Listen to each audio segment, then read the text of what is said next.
하나님을 떠난 인간은 죄의 마음이 그 속에 있으니 그를 가인의 근성이다 이렇게 표현을 합니다. 죄의 소원은 내게 있으나 너는 죄를 다스려라 라고 창세기 4장 6절 7절 이하에 보면 말씀하시는데, 그는 바로 죄의 소원, 죄를 짓고자 하는 마음, 이런 가인의 근성 같은 것이 바로 모든 사람, 하나님을 떠난 인간들에게 온다는 것입니다. 그럼으로써 인간은 고난이 오나 또는 풍요롭고 번성할 때나 그 모든 것에 균형을 잡지 못하면 넘어지게 되어 있는 것이 바로 인간입니다. 하나님께서는 이 세상에 선물을 주셨는데, 첫 번째로는 만물을 우리에게 허락해 주셨고, 두 번째로는 예수 그리스도를 우리에게 선물로 주셨으며, 세 번째로는 성령으로 또 은사로 우리에게 나타내 주시며 우리에게 선물을 주셨다라고 말씀을 하십니다. 그러므로 우리는 만물을 보게 될 때에 만물은 사람이 다스리고 사람을 위하여 이로운 존재들로 만들어 주셨습니다. 우리가 개를 보더라도 개는 집을 지키는 일을 하게 되고, 또 소를 보면은 일을 하고 그의 죽음으로 먹이를 먹는 것을 또 제공해 주기도 하며, 양은 젖과 털을 줌으로써 젖으로 영양분을 공급하고 털로서 옷을 해 입을 수 있도록 하며, 말이라고 하는 것은 교통수단으로 삼을 수 있게 하고, 닭은 알을 낳고 함으로써 그 고기로서 사람의 영양분을 공급해주는 역할을 하게 됩니다. 이와 같이 바로 만물을 위해서는, 사람을 위해서는 만물을 주셨고, 이런 짐승들이나 식물 이런 것들을 주셨고, 특별하게 영혼을 위하여 주신 것은 예수 그리스도요, 바로 믿는 자를 위하여 주신 선물은 성령과 은사임을 성경은 말씀을 하고 있습니다. 이에 믿음은 하나님을 인정하는 것이 믿음일진데, 우리는 하나님 앞에서 교만할 이유가 없는 것은, 우리가 아무리 많은 소유를 가지고 있다 할지라도 그 소유에 대한 최고의 소유자는 하나님이시며, 권력자가 있다 할지라도 최고의 권력자는 하나님이신 줄로 믿습니다. 그러므로 우리가 이 하나님에 대하여 내가 아무리 많은 것을 배우고 가지고 권력을 쥐고 있다 할지라도 그것은 다 하나님의 손에 있음을 깨달아야 하는 겁니다. 많은 사람들이, 적지 않은 사람들, 그 적지 않은 사람들은 생각하기를 그 조금만 가지고 있으면 하나님을 대적하고 교만합니다. 조금만 권력이 있어도 하나님을 대적하고 하나님께 향하여 사람에게 교만합니다. 이것이 다 모두가 가인의 근성에서부터 비롯되어 있다라고 이야기할 수 있습니다. 우리 사람에게 더 정말 위험한 거는요, 고난이 올 때는 그 고난을 피하느라 이것저것 막 정신이 없어요. 그러다 보니까 고난이 올 때는 그나마도 자기 자신을 균형을 잡으려고, 넘어지지 않으려고 노력을 합니다. 그러나 번성할 때, 잘 될 때, 잘 나가고 여유가 있을 때는 자기 균형을 잡지 못할 때가 많이 있습니다. 시험청거리고 그 가운데 넘어지는 그런 경우들을 보면은 고난 때보다는 바로 번성할 때가 많다는 것을 이야기하고 있습니다. 오늘 본문 말씀의 1절에 보면 사람이 땅 위에 번성하기 시작할 때에 라고 되어 있어요. 이 모든 것이 다 잘되고 번성하고 사람들도 많아지고 물물교환이 있고 등등 이런 것이 살만할 때, 이런 번성함이 많을 때, 이건 양적으로나 물적으로나 모든 것이 다 같이 그렇게 다 함께 번성하고 있을 때를 말합니다. 이때에 문제가 옵니다. 타락이 옵니다. 하나님 없이도, 하나님의 도움 없이도 살 수 있다라고 착각하고 교만하게 된다는 것입니다. 그러므로써 우리는 성경에 보더라도 조금 가진 것 때문에, 조금 아는 것 때문에 얼마나 하나님께 교만한가. 성경에 보면은 프랑스에 있는 철학자의 볼테르라는 사람이 있습니다. 그런 지식이 많은 사람이에요. 그래서 지식을 가지고 있기 때문에 하나님을 대적하게 되었습니다. 자기가 말하기를 예언코자 한데, 예언하건대 100년 이후에는 성경이 없어질 것이고 50년 안에는 기독교를 내가 없애겠다라고 예언을 했다는 것입니다. 그러나 그는 자기가 있을 때도 교회는 번성했고 그 다음 죽은 다음에도 더 교회는 부흥했다는 것과 그가 죽은 다음에 살던 집은 성경을 쌓아놓는 성경의 본부가 되어지는 그러한 일들도 없지 않아 있었다는 겁니다. 그의 해고록을 보게 되면 볼테르라는 사람이 자기의 수명, 죽기 직전에 자기의 수명을 6개월만 연장시켜달라고 애걸복걸하다가 결국은 그냥 그거를 연장하지 못하고 죽으면서 나는 세상에 태어나지 않았으면 좋았을 뻔했다라고 고백을 하고 나는 하나님과 사람 앞에 버림을 받았으며 나는 지옥으로 가니 주 예수여 나를 도와주소서라는 말을 하고 세상을 떠났다고 이야기합니다. 니체라는 사람은 어떻습니까? 니체라고 하는 사람도 마찬가지로 그런 굉장히 교만한 사람이에요. 결국에는 하나님은 죽었다라고 말하는 사람인데 그런 목사의 아들이었습니다. 그의 아버지는 목사였고 또 그의 할아버지도 목사였고 외할아버지도 목사였습니다. 목사님의 가정이었고 이도 신학을 조금 했다는 거예요. 신학 공부까지 할 정도로 그렇게 했던 사람, 이 사람이 잘못된 신학, 잘못된 학자들을 접하면서 그 마음이 삐뚤어지기 시작합니다. 오늘날 이단에 들어갔다가 나온 사람들이 위험한 것은 그에 대한 거기서 가지고 나온 잘못되고 그릇된 그 생각과 그러한 사상들을 가지고 기독교의 잣대를 그것으로 대고할 때에 너무나 혼란이 오고 거기에 자기 자신에 대한 믿음에도 자꾸 문제가 생기게 되는 것을 보게 됩니다. 사랑하는 성도 여러분, 이와 같이 잘못된 학자들을 접하면서 교회에 대한 비판이 이루어졌고 거기에 대하여 말하기를 하나님은 죽었고 그리고 기독교인들 자체는 나약한 존재들이요 무능한 존재들이요 저주의 사람들이요 오점이 많으며 노예 근성 때문에 신을 찾는 것이라고 이야기를 했습니다. 그런 1844년 태어났는데 그런 40대의 정신 이상이 되었고 11년간 그와 같이 계속적으로 그렇게 살다가 길거리에서 죽음을 맞게 되는 그런 사람이었는데 또 그의 해고록을 보게 되면 그는 자기 여동생, 친동생과 근친상간을 했다는 이야기도 있습니다. 그의 모든 삶이 그렇게 부도덕하고 그렇게 사는 삶이었을진데 하나님께 대하여 마지막에는 불행한 존재로 전락하고 끝나버리는 것을 보게 됩니다. 목회자의 자녀라 할지라도 교회의 중직이요 교회의 생활을 오래 했을지라도 그의 자녀들도 다 보장할 수 없는 것은 거기에 대해서 신앙생활하면서 바라보고 있는 시각이 어떠냐 또 어떤 책과 어떤 학자들을 접하느냐에 따라서 그의 앞날은 틀려질 수 있다는 것을 알아야 합니다. 목회자의 자녀가 또 중직과 충돌이 있을 때 그것을 자녀들이 아버지와 또는 그의 모든 것을 보면서 그 마음에 피해의식을 갖게 되고 적대감을 갖게 되는 것 이것도 굉장히 문제가 됩니다. 정직의 교회를 향하여 비판하고 하는 이 모든 것이 어린 마음 속에서는 말하지 않지만은 그 속에는 비판적인 마음과 이런 피해의식으로 살다가 결국에는 하나님을 떠나는 어려움이 있게 됩니다. 비판을 받지 않으려고는 비판하지 말아라 하고 주님 말씀하셨는데 이에 대한 비판은 마치 모래를 뿌리는 것과 같아서 아무런 일도 일어나지 않습니다. 땅 위에 모래를 뿌려서는 아무 결실도 없습니다. 비판하는 설교와 비판하는 강의는 아무런 변화도 줄 수 없고 아무런 그 속에 열매를 맺게 하거나 또 구원을 받게 할 만한 능력도 없다는 것을 우리가 아셔야 합니다. 옛날이나 지금이나 똑같이 노아의 시대도 마찬가지로 마지막 때도 이와 같이 노아의 때와 같다라고 성경은 말씀했어요. 죄악이 관영하다는 말은 가득 찼다는 뜻입니다. 죄가 뭐까지 찼다 이 말이에요. 우리가 보면은 물을 먹고 막 물에 빠진 사람이 물을 먹고 꼴꼴꼴꼴 해서 그 마음에 꼴깍꼴깍 넘어가죠.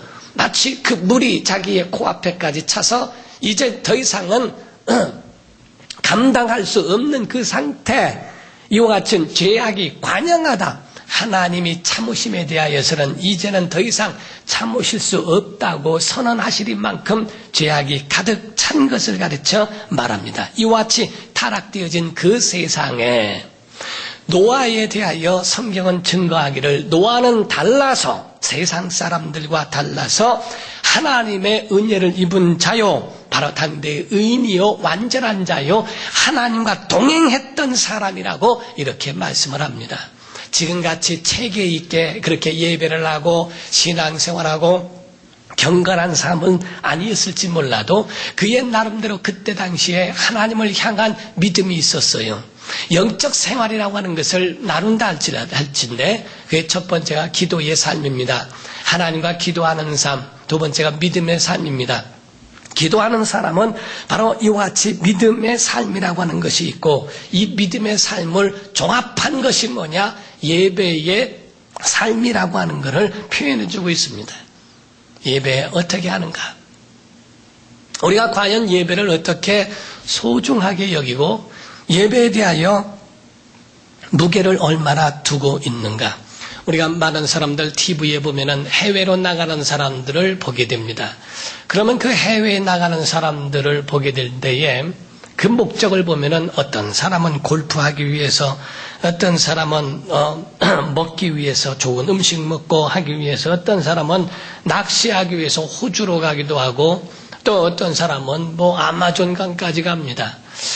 낚시하기 위해서 거기까지 갈 이유가 뭐 있나? 가락시장에서 5만 원이면 다 사는 거를 재래시장 가면은 짧게 살 수 있는 거를 큰 비행기를 타고 가는 게 이해가 되지 않을 수도 있죠. 수석을 모으는 사람들도 중국으로부터 시작해서 중동 어디든지 돌이 좋은 것이 있다면 그거를 향하여 가는 그런 분들도 없지 않아 있지 않습니까? 이와 같이 그런 모든 것들을 보게 되는데 그들의 목적은 뭐에 있는가? 그들의 목적은 즐거움에 있고 그들의 목적은 자기의 쾌락에 있다는 것, 그것을 보게 된 겁니다. 성도들이라면 적어도 영적 축복을 위해서, 은혜 받기 위해서, 한마디로 잘 믿기 위하여 어디를 가든 우리가 기도원을 가더라도 예배의 자리에 오는 것 모두가 뭐하기 위하여, 잘 믿기 위하여, 영적 건강과 영적 축복을 얻기 위하여 해야 한다는 것을 이야기합니다. 저는 어느 교회에서 간증하는 이야기를 들었는데요. 그 간증 이야기를 들어보면 어떤 청년이 희귀병에 걸렸다는 거예요. 입 안에 아주 고드름 같은 게 열어가지고 큰 얘기 있어요. 그러니까 입만 이렇게 벌리면 그 속에 1cm 정도 되는 또 1.5cm 되는 그런 고드름 같은 게 그냥 그 속에 이 같은 게 있어서 얼마나 무섭게 보이는지, 아무 희귀병이에요. 무섭다는 거예요. 그런데 그 사람이 힘들고 어려운 가운데에 좌절할 때 전도를 받고 교회에 인도를 받아 그래서 예수를 믿고 그 가운데에 고침을 받았다는 겁니다. 너무너무 신기하고 너무 감사해서 자기 형님을 향해서 전도를 했더니 그 형님은 굉장히 엘리트예요. 그리고 그에 대한 지식도 남다른 정도의 굉장한 지식을 가진 사람인데 하는 말이, 이 나약한 인간아, 강한 의지를 가지고 있어서 그걸 극복해야지 그렇다고 교회를 가느냐? 아니, 그런데 그 사람도 병이 들었다는 겁니다. 그런 병이 들어있는 그 사람인데도 지금 의학이 얼마나 있는데 내가 샤머니즘을 쫓아가느냐? 교회 가서 기도를 하고 한다는 그런 샤머니즘적인 그런 종교와 이런 것들은 내게 도움이 되지 않는다라고 비판을 했던 사람입니다. 근데 나중에 그 청년이 담임 목사님을 모셔서 지금 아주 위독하니까 와달라고 하는데 일본에서 그에 대한 전문가가 그를 치료하려고 데리고 있다가 결국에는 손을 들었다는 거예요. 그래서 죽음 직전에 있는 그 청년의 형님을 만나러 갔더니 보니까 수혈을 받고 있는데 모든 구멍에서 다 피가 나온다는 겁니다.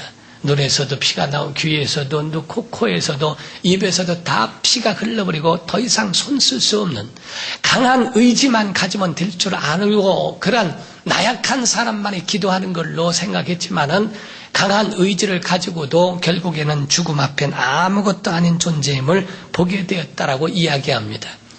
성공해서 교회에 오는 사람들은 거의가 설교가 들리지 않습니다. 왜냐하면 내가 아쉬울 것이 없고 하나님에 대하여 그러한 아쉬움이 없기 때문에 그렇습니다. 그래서 교회 와서 설교를 들어도 참 좋은 말씀하고 있구나. 그러니까 잘 살라는 것이지 윤리와 도덕 이후의 것은 절대로 귀에 들려지지 않습니다. 제가 개척을 하고 난 다음에 얼마 안 됐을 때인데 교회가 모이기 시작하고 성도들이 막 모일 때였어요. 그런데 한 분이 저를 찾아왔는데 그 여자분이 부인을 전도했는데 그렇게 거만하고 교만할 수가 없어요. 남편은 교회를 다니면서 아내를 위해서 기도하고 그 아내를 우리 교회로 인도를 했습니다. 첫 번째 와서 하는데 인사도 제대로 받지 않습니다. 너무 수고 많으십니다. 예, 목사님 참 열심히시네요. 예, 하고 가시는 모습을 보고 참 밥맛이었습니다. 그 말을 듣고 정말 굉장히 마음이 아팠어요.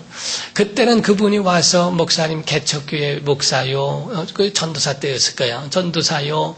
볼 때에 아주 좀 열정적인 모습을 보고 그렇게 하고 가는 모습을 보고 참 저도 상처를 받고 굉장히 마음이 안타까움을 가졌는데 그 후로 몇 개월 안 됐을 것입니다. 바로 그분이 병으로 왔는데 얼굴과 얼굴 외에는 모든 몸이 굳어버리는 병이 들어서 그래서 결국에는 그 몸을 쓸 수가 없는 그 상황까지 왔는데 그때에 주님 앞에 나온 것을 보게 되었습니다. 그를 찾았을 때에는 얼마나 애절하고 얼마나 간절함이 있는지 그 전에 가졌던 것을 회개하고 이야기하고 하는 그 모습들을 보게 됩니다. 사람은 건강할 때에는 아무 소리도 들리지 아니하고 그것이 그 마음속에 그렇게 깊게 들어오지 않지만은 고난이 올 때, 실패할 때, 힘들었을 때 오늘날 교회에 나와서 은혜를 받는 사람들 보면은 대부분의 사람들이 성공해서 온 사람들은 대부분 없습니다. 그런 분들은 거의가 지식 이후의 것으로 넘어서지 못하는 경우가 많습니다. 그러나 힘들고 어려운 실패에 경험이 있는 사람들은 애절하고 주님이 아니면 할 수 없기 때문에 주님을 만나고 주님을 체험하는 역사를 많이 보게 된다는 것입니다. 사랑하는 성도 여러분, 믿음의 사람은 어떻게 살아야 하는가? 노아는 성경에 믿음을 쫓아 살았다는 것을 말씀합니다. 세상은 우상숭배, 술취함, 방탕함, 음란, 이 모두가 다 형제와 같아요. 같은 말이에요. 같은 유전자예요. 사람이 술 취하니까 그러니까 방탕하게 되고 타락하게 되고 음란과 쾌락과 이런 것으로 내일을 모르는 그런 인생으로 살아가는 그런 이상한 유전자 같은 그런 것이 있는 것, 이게 바로 똑같은 언어를 말하고 있는 마치 고양이과에 속해 있는 호랑이와 같은 것을 이야기하는 것과 같습니다. 성도는 어떻습니까? 아담의 유전자를 가지고 있는 것처럼 성도들은 예수의 DNA, 예수님의 유전자가 우리 안에 있어야 한다는 거예요. 우리 속에 예수의 DNA가 있어야 이 모든 것들을 극복할 수 있고 싸울 수 있는 능력이 있지 않습니까? 이와 같이 주일 예배라고 하는 것은 너무너무 중요한 겁니다.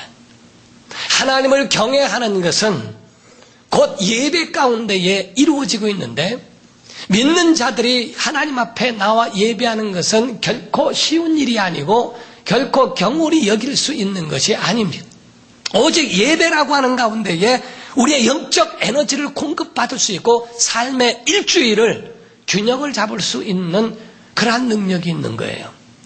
우리가 농촌에 가게 되면 낫을 베린다. 낫을 갈아서 나를 세워놓습니다. 낫을 갈아 나를 세워놓고 우리가 군대에서는 군인이 총을 쏜 다음에 사격 연습을 한 다음에 항상 그 속에 있는 것을 깨끗이 씻어서 준비해 놓습니다. 낫을 갈아서 그것을 나를 세워놔야 언제든지 거기에 있는 배를 베든 무엇을 하든 거기에 낫질을 할 때에 정말 쉽게 쓸 수 있죠. 영적 날이 있어요. 신앙생활에도 영적 날이 있어요. 날이 무뎌지면은 베는 것에 힘이 듭니다. 일을 할 때에 힘이 듭니다. 영적 날이 무뎌지면 하는 일들이 정말 힘들고 어렵습니다. 내가 왜 이럴까? 영적 날이 무뎌졌을 때, 다시 말하면 영감이 무뎌지고 하나님의 음성을 듣고 그 말씀에 순종하여 사는 영적 날이 무뎌지는 것이 얼마나 우리에게는 손해고 얼마나 힘든지 이것을 우리가 알아야 한다는 거예요. 주의 날에 주님 앞에 나와 은혜 받아야 삽니다. 오늘 노아의 그 가정이 하나님의 은혜를 입었더라. 그러나 노아의 가정은 하나님의 은혜를 입었다라고 성경이 말씀하고 있는 것처럼 과연 우리 속에 하나님의 은혜로 나를 세우고 있는가? 내 안에 영감이 있고 내 안에 하나님의 축복과 은혜가 쉬지 아니하고 끝까지 흘러나고 넘쳐나고 있는가? 여러분, 주일날에는 제자리를 찾아가는 것과 같습니다. 그래서 가정은 가정의, 아버지는 아버지로, 어머니는 어머니로, 바로 자녀들은 자녀의 각각 제자리를 찾아 들어가는 것처럼 일주일 동안에 흐트러졌던 마음이 있을지라도 하나님 앞에 주일날에 하나님 앞에 나와서 바로 자기 자리를 찾아 죄송합니다. 공기 때문에 그런 것 같아요. 죄송합니다. 바로 자기 자리를 찾아가는, 성도의 자기 자리를 찾아가는 것과 같습니다. 어느 목사님 이야기를 들어보면요, 자녀를 키울 때에 한 번도 문을 열고 들어가지 않았다는 것입니다. 집을 찾아 들어갈 때에, 집에 들어갈 때도 밤에 저녁에 퇴근해서 집에 들어가게 될 때에 문을 열고 들어가지 않냐고 반드시 초인종을 눌렀다는 것입니다. 왜냐하면 초인종을 누르는 것이 각각 자녀들이 뭐 하고 이러고 그 어지러워 놓고 막 살고 있다가 문 열고 들어갈 때에 열쇠를 가지고 들어가게 되면 그러면 그 흐트러진 모습들을 다 보게 되니까 그때 자녀들이 그 가운데에 막 당황하는 그런 모습들이 역력하니까 그래서 초인종을 눌러서 아빠라는 것을 보여주면은 어느 순간에 막 탁탁탁탁탁 뛰어서 그냥 전부 텔레비도 끄고 자기 있는 거 그 만화책도 갖다 넣어놓고 뭐하고 전부 정리한 다음에 문을 열어놓고 들어가면 깨끗하다는 거예요. 그 가운데에 자기 자리를 찾아 들어간다는 겁니다. 곧 아버지의 음성을 들으면 그 가운데에 초인종을 누르는 아버지의 모습을 보면 자녀들이 전부 긴장을 하고 착착착착착 자기 자리로 찾아 들어가듯이 바로 하나님께서 우리에게 주신 은혜를 받은 사람들이라면 그 음성을 들으며 주일날에는 자기 자리를 찾아 들어가는 겁니다. 아버지는 아버지 되고 어머니는 어머니, 자녀는 자녀가 되고 형제는 형제가 되어져 각각 자기의 성도의 자리에 들어갈 수 있는 제자리를 찾아 들어가는 것과 같은 그것을 우리에게 보여주고 있는 것과 같습니다. 마라나타, 사랑하는 성도 여러분, 주 예수님 다시 오십니다. 심판은 있습니다. 심판이 없는 게 아니라고 성경은 우리에게 말합니다. 개인적 심판도 있고 나라적 심판도 있다는 거예요. 한 국가가 무너지는 것도 전부가 하나님의 심판이 있는 것과 같다는 것을 말합니다. 노아의 때에 대하여 사복음서, 공간복음서에는 뭐라고 이야기하는가? 누가복음 17장에 보면은 말하기를 노아의 때와 같은데 그들이 물이 차기까지 시집가고 장가가고 했다. 지금 오늘날 시집가고 장가가는 것이 죄악입니까? 그 이야기를 하는 것이 아니라 그들이 시집가고 장가가고 했다는 얘기는 목적이 그거였다 하는 얘기예요. 심판을 모르고 심판자에 대하여 관심도 없고 그 모든 자기의 죽음과 모든 것들에 대한 내세에 대한 아무런 관심이 없는 자들, 결국에는 물이 다 쓸어갈 때까지도 깨닫지 못했다라고 되어 있어요. 죄악에 대하여 자기 자신이 물에 꼴깍꼴깍 넘어가면서도 긍정, 우리가 오늘날 긍정의 힘이라고 하는 것이 전 세계를 굉장히 큰 아주 영향력을 줬던 힘, 그 긍정의 힘이죠. 그러나 거기에도 허점은 있는 거예요. 예수 없는 긍정의 힘은 그 마음속에 자기의 어떠한 그러한 힘을 당분간은 올려놓을 수 있을지라도 한계는 있다는 겁니다. 하나님 없는 것에 지금 물이 차오릅니다. 심판이 없을 거야. 괜찮을 거야. 물 빠질 거야. 금방 빠져. 다른 때도 그랬어. 그전에도 그랬어. 몇 년도에 그랬어. 통계를 보면은 10년 전에도 그랬고 몇백 년 만에 찾아온 거니까 금방 끝날 거야. 긍정하다가 죽는다는 겁니다. 긍정의 힘이라고 하는 그것을 가지고 하나님 없는 것으로 따져서는 안 됩니다. 마라나타, 주님 다시 오신다고 하는 것, 그 전에 이 모든 것들이 있어야 하겠고 이와 같은 모든 심판이 있을 것이라는 것을 우리에게 말씀합니다. 저는 여러분들에게 권합니다. 2014년도를 열어가게 되었고요. 또 시작하는 1월입니다. 우리에게는 영생이 있어요. 근데 영광도 있어야 합니다. 우리가 육군 사관학교에 들어갈 때에 장군, 사성 장군의 아들은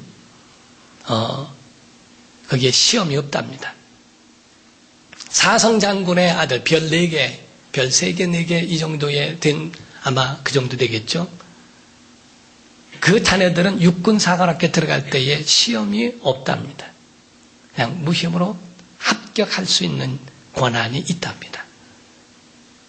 그의 자녀된 특권이라는 거예요. 그런데 대부분의 그 장군의 자녀들이 시험 안 보고 들어가지 않는답니다.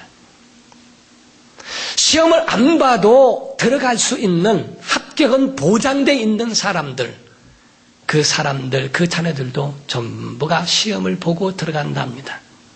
그리고 10위 안에 든답니다. 난 우리 아버지가 이렇게 됐으니까 나는 마음대로 살아도 합격받았어. 괜찮아. 하고 그 합격을 보장받았으니까 아무렇게나 공부도 안 하고 들어가는 게 아니고 그 자녀들이 공부하는 목적은요. 아버지 욕먹이지 않으려고.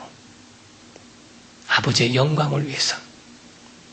성도는 영생을 보장받았어요. 이렇게 살든 저렇게 살든 구원은 받을 수 있다는 거예요.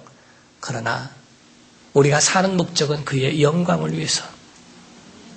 하나님 욕먹이지 말고 하나님의 이름을 위해서 그 영광을 위하여 살아가는 것. 이것이 예배요. 이것이 믿음이요. 이것이 바로 믿는 자의 삶이요. 그걸 회복하는 것이 예배라고 말합니다. 사랑하는 성도 여러분, 우리 예배 가운데에 여러분 자리에 있고 예배의 자리에 있어서 영생은 확보했다 할지라도 영광을 위하여 살아가시길 주름으로 축원합니다.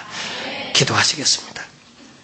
이 시간에 통성으로 기도하실 때 주여 영생이 확보됐다고 해서 하나님의 영광을 생각지 않은 그러한 자녀가 되지 않게 하시고 하나님의 영광 위하여 살 수 있도록 은혜를 입었으니 그 영광 위하여 살도록 우리의 삶을 붙잡아 달라고 우리 간절한 마음으로 입을 열어서 크게 하나님다 할지라도 괜찮습니다만은 정말 입을 열어서 하나님 앞에 내 자신을 고백하며 다짐하는 기도해 하셨으면 좋겠어요. 다 같이 통성으로 기도하십시다.